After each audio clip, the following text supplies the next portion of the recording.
हरियाणा की हर अपडेट के लिए बेल आइकन दबाएं और सब्सक्राइब करें STV हरियाणा न्यूज। नमस्कार, आप देख रहे हैं हरियाणा न्यूज और मैं हूं आपके साथ शुभेंदु सिंह। रुक कर लेते हैं फटाफट खबरों का। प्रदेश में लगातार कोरोना के मामले बढ़ रहे हैं। बीते 24 घंटे में 1302 नए मामलों की पुष्टि हुई। वहीं गुरुग्राम में 287 नए मामले सामने आए। हिसार में कोरोना के 130 नए मामले सामने हैं। इसी के साथ प्रदेश में अब तक कोरोना से 1470 संक्रमित मरीजों की मौत हो चुकी है। सीएम मनोहर लाल करनाल अनाज मंडी पहुंचे। इस दौरान उन्होंने धान खरीद का जायजा लिया। धान खरीद का जायजा लेने के बाद सीएम ने किसान और आढ़तियों से बातचीत की। मुख्यमंत्री मनोहर लाल ने राहुल गांधी के दौरे पर बात करते हुए कहा कि गांधी की ट्रैक्टर यात्रा से हमें कोई आपत्ति नहीं। सीएम ने कहा कि अगर प्रदेश में कोई प्यार से आता है तो हमें कोई परेशानी नहीं, वहीं अगर कोई हुड़दंग मचाते हुए आएगा तो हमें इससे आपत्ति है। जो कानून हाथ में लेगा उसके खिलाफ कार्रवाई होगी। इससे पहले मुख्यमंत्री मनोहर लाल ने करनाल मॉडल टाउन के गुरुद्वारा में माथा टेका। साथ ही एक लैब की 2 मशीनों का उद्घाटन किया। राहुल गांधी के दौरे को लेकर कांग्रेस तैयारियों में जुटी है। इसी के मद्देनजर कई दिग्गज नेता कुरुक्षेत्र पहुंचना शुरू हो गए। सूत्रों के मुताबिक कांग्रेस प्रभारी विवेक बंसल आज कुरुक्षेत्र पहुंच सकते हैं। राहुल गांधी के दौरे से पहले कांग्रेस प्रदेश अध्यक्षा कुमारी सैलजा कुरुक्षेत्र पहुंची और इस दौरान उन्होंने दौरे की तैयारियों को लेकर बैठक की। कांग्रेस पार्टी की प्रदेश अध्यक्षा कुमारी सैलजा ने कहा कि प्रदेश में राहुल गांधी 2 दिन रहेंगे और किसानों से भी मिलेंगे। उन्होंने बताया कि सबसे पहले राहुल गांधी का प्रवेश हरियाणा पंजाब के बॉर्डर पर पिहोवा से होगा। वहां पर कार्यकर्ता उनका स्वागत करेंगे और ट्रैक्टर चलाकर राहुल गांधी कुरुक्षेत्र पहुंचेंगे। कुरुक्षेत्र में राहुल गांधी किसानों से सीधा संवाद करेंगे। राहुल गांधी के प्रस्तावित हरियाणा दौरे को लेकर पूर्व मंत्री और कांग्रेस के वरिष्ठ नेता अशोक अरोड़ा ने पंजाबी धर्मशाला में पहुंचे और साथ ही पार्टी कार्यकर्ताओं की बैठक ली। इस मौके पर बड़ी संख्या में कांग्रेसी कार्यकर्ता मौजूद रहे।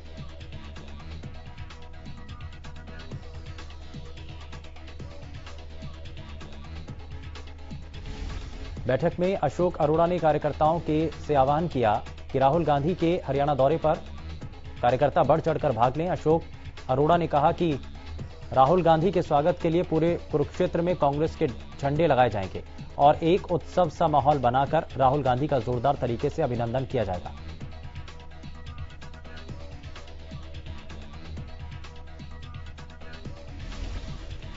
गुरुग्राम की पुलिस लाइन में पूर्व मंत्री कैप्टन अजय यादव महात्मा गांधी की प्रतिमा के सामने एक दिन का उपवास करने जा रहे थे, लेकिन पुलिस की ओर से उन्हें रोक दिया गया। आपको बता दें कि कैप्टन अजय यादव हाथरस कांड और कृषि कानून के खिलाफ महात्मा गांधी की प्रतिमा के सामने मौन व्रत करना चाहते थे।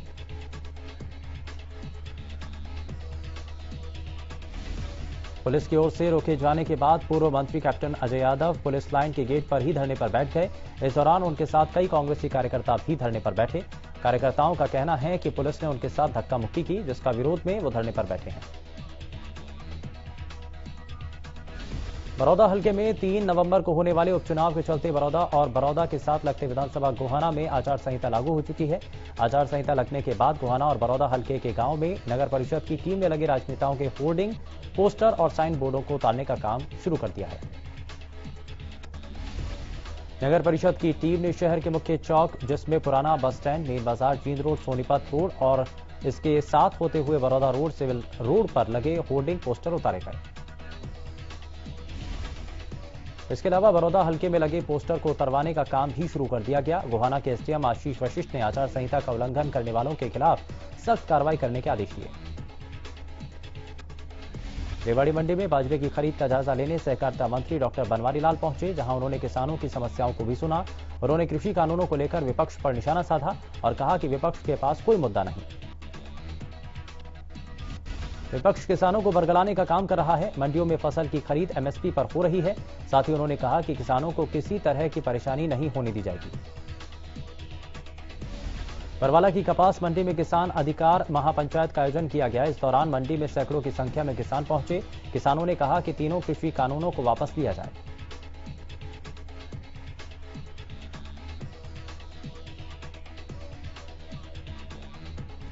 नीलोखेड़ी की अनाज मंडी में धान का उठान धीमी गति से किया जा रहा है। इससे किसानों को मंडी में अपना धान रखने में परेशानी हो रही है।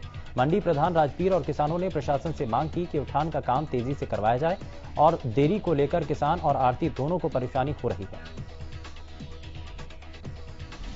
उकलाना में फसल बिक्री को लेकर किसानों के सामने बड़ी परेशानी है। किसानों का कहना है कि उनके धान की बिक्री नहीं हो पा रही है। किसानों का कहना है कि उन्हें 200 से 300 क्विंटल धान खरीद का मैसेज आ रहा है, जबकि मंडी में पहुंचने पर सिर्फ 30 से 40 क्विंटल की ही बिक्री की जा रही है।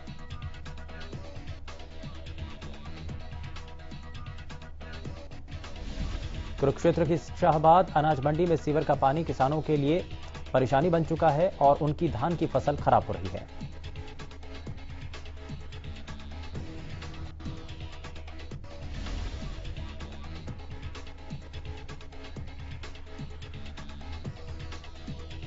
मंडी सचिव का कहना है कि इस पूरे मामले को लेकर थोड़ी सी शिकायत है, थोड़ा सा पानी भरा है और थोड़ी सी फसल खराब हुई थी। चिंता न करें, सब ठीक होगा।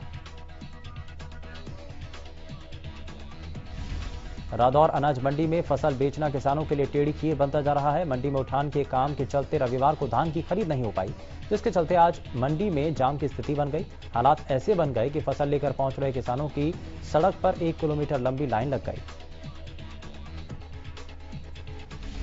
वहीं गेट पास कटवाने के लिए भी किसानों की लंबी कतारें देखने को मिली। मंडी में फसल लेकर पहुंचे किसानों का आरोप है कि गेट पास के नाम पर किसानों को परेशान किया जा रहा है। कुछ किसानों ने बताया कि किसानों के पास सरकार की ओर से जो संदेश हैं उसमें भी काफी खामियां हैं। बल्लभगढ़ की अनाज मंडी में सोमवार से धान की खरीद शुरू हो गई है और इस बार ए ग्रेड धान का सरकारी रेट 1885 रुपए निकाला है, जबकि सामान्य धान का 1868 रुपए रेट निकाला गया है। पिछली बार ए ग्रेड धान का रेट 1835 रुपए था, तो वहीं सामान्य धान 1815 रुपए में खरीदा गया था। इस बार ए ग्रेड पर 50 रुपए बढ़ा दिए गए हैं, तो वहीं सामान्य धान पर 53 रुपए की बढ़ोतरी की गई। तो वहीं कुछ किसानों का कहना है कि अभी तक उन्हें धान खरीद का मैसेज नहीं आया,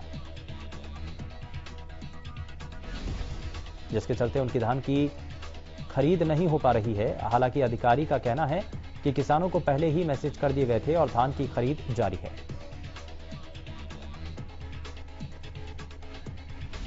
नौकरी बहाली की मांग को लेकर धरने पर बैठे पीटीआई टीचरों को उम्मीद की किरण दिखाई देने लगी है। दरअसल कल यानी मंगलवार को पीटीआई टीचर्स की हरियाणा के मुख्यमंत्री से मुलाकात होनी है। उन्हें उम्मीद है कि मुख्यमंत्री उनके पक्ष में जल्द ही कोई फैसला लेंगे।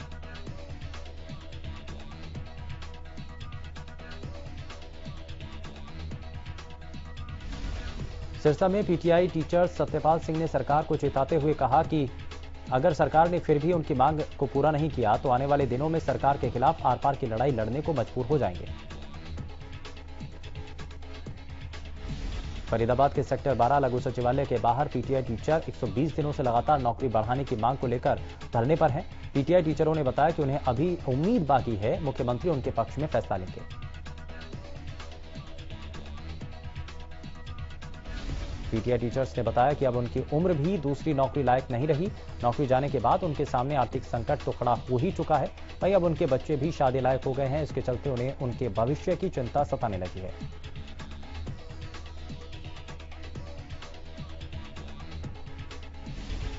प्रदेश के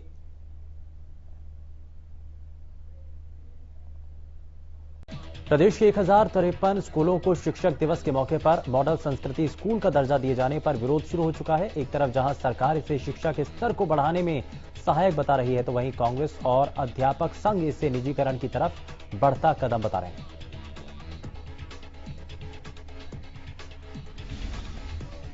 बीजेपी के पूर्व विधायक सुभाष बराला ने कहा है कि सीबीएसई स्कूलों के बच्चे अपेक्षाकृत अधिक आगे निकल जाते हैं, तो सरकार की इच्छा है कि ऐसा करके देखा जाए। हमारे सरकारी स्कूल के बच्चे भी अंतर्राष्ट्रीय स्तर की शिक्षा को प्राप्त करें। जननायक जनता पार्टी के अध्यक्ष निशांत सिंह ने कहा कि सीबीएसई से जोड़ने का मतलब है कि शिक्षा का स्तर बढ़ाना सरकार की ये ड्यूटी बनती है, इसलिए ये निर्णय लिया गया।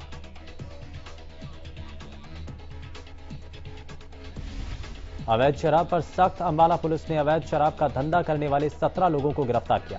पुलिस ने खुलासा किया कि जिन लोगों को गिरफ्तार किया गया उनके तार कई राज्यों से जुड़े हैं। अंबाला पुलिस ने नकली शराब बनाने वाले पूरे गिरोह को गिरफ्तार किया और रिमांड पर लिया। ये गिरोह एलोवेरा जूस की आड़ में नकली शराब बनाने का धंधा कर रहा था। दरअसल 12 सितंबर को पहले एक ट्रक मिला जिसमें एलोवेरा जूस के नाम पर सप्लाई के लिए जा रही शराब पकड़ी गई थी, जिसके बाद पुलिस ने अगले ही दिन अलग अलग 2 गोदामों पर छापेमारी की, जिसमें से शराब की मोटी खेप पुलिस को बरामद हुई है। और तहकीकात में आगे जांच बढ़ी तो सामने आया कि वहां नकली शराब भी बनाई जाती है।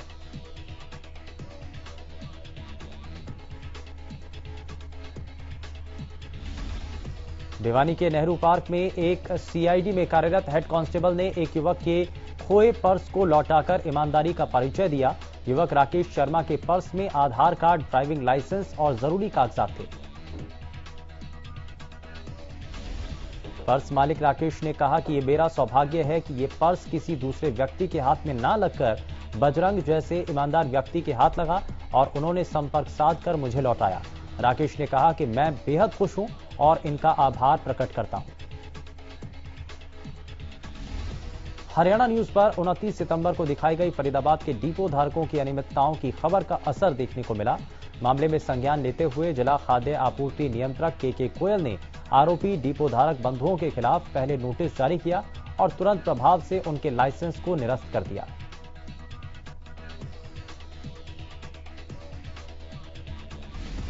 डीएफएससी ने कड़ी कार्रवाई के बाद यह साफ कर दिया है कि अगर किसी भी डिपो धारक के खिलाफ अनियमितताएं पाई गई तो उनके खिलाफ सख्त से सख्त कार्रवाई की जाएगी और उनके लाइसेंस को बर्खास्त किया जा सकता है।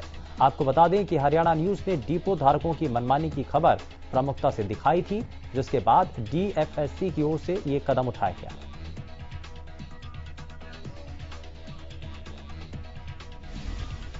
गुहला पुलिस को बड़ी कामयाबी मिली। 1200 नशीली गोलियों के साथ एक शख्स को गिरफ्तार किया गया। आरोपी के खिलाफ मामला दर्ज कर लिया गया। आपको बता दें कि अंबाला से जुड़े इस पूरे मामले को लेकर नशीली गोलियों के तार माने जा रहे हैं। फरीदाबाद में देसी शराब की अवैध फैक्ट्री का भंडाफोड़ हुआ। आपको बता दें कि शराब बनाने का गोरखधंधा सीकरी गांव में चल रहा था। पुलिस और एक्साइज विभाग ने संयुक्त कार्रवाई करते हुए भारी मात्रा में देसी शराब की पेटियां बरामद की। पुलिस ने मौके से अवैध शराब बनाते हुए 5 आरोपियों को भी गिरफ्तार किया। एसएचओ भीम कुमार ने बताया कि गांव सीकरी के पास एक देसी शराब की अवैध फैक्ट्री चलाई जा रही है। सूचना के बाद पुलिस और एक्साइज विभाग की टीम ने 5 लोगों को गिरफ्तार किया। शराब की अवैध फैक्ट्री से इस दौरान भारी मात्रा में खाली पेटी, केमिकल और लेबल भी बरामद हुए। आपको बता दें कि शराब बनाने के बाद यूपी में सप्लाई की जाती थी। सभी आरोपियों को अदालत में पेश कर रिमांड पर लेकर पूछताछ की जाएगी। फतेहाबाद के सिरसा रोड पर देर रात 2 पक्षों में जमकर बवाल हो गया। दोनों गुटों के द्वारा एक दूसरे पर जमकर ईंट और पत्थर बरसाए गए। इस दौरान पास खड़ी गाड़ियों पर भी दोनों गुटों के लोग पत्थर बरसाते नजर आए। ऊंची आवाज में बोलने को लेकर यह विवाद शुरू हुआ। इसके बाद युवकों में मारपीट शुरू हो गई। मारपीट के बाद दोनों ही गुटों के लोग पत्थरबाजी पर उतर आए। होटल के बाहर लगे सीसीटीवी कैमरे में पत्थरबाजी और मारपीट की पूरी वीडियो कैद हो गई। इस मामले में फतेहाबाद के डीएसपी दलजीत बेनीवाल ने बताया कि उनके संज्ञान में मामला सामने आया है। बस अड्डा चौकी इंचार्ज को मामले में कार्रवाई के आदेश दिए गए हैं। पानीपत रेड लाइट चौक के पास भीषण सड़क हादसा हुआ। हादसे में एक युवक गंभीर रूप से घायल हो गया, जबकि 2 युवकों की मौत हो गई। आपको बता दें कि कार चालक ने बाइक सवार 2 युवकों को जोरदार टक्कर मार दी, जिसके बाद बाइक सवार दोनों युवकों की मौके पर ही मौत हो गई।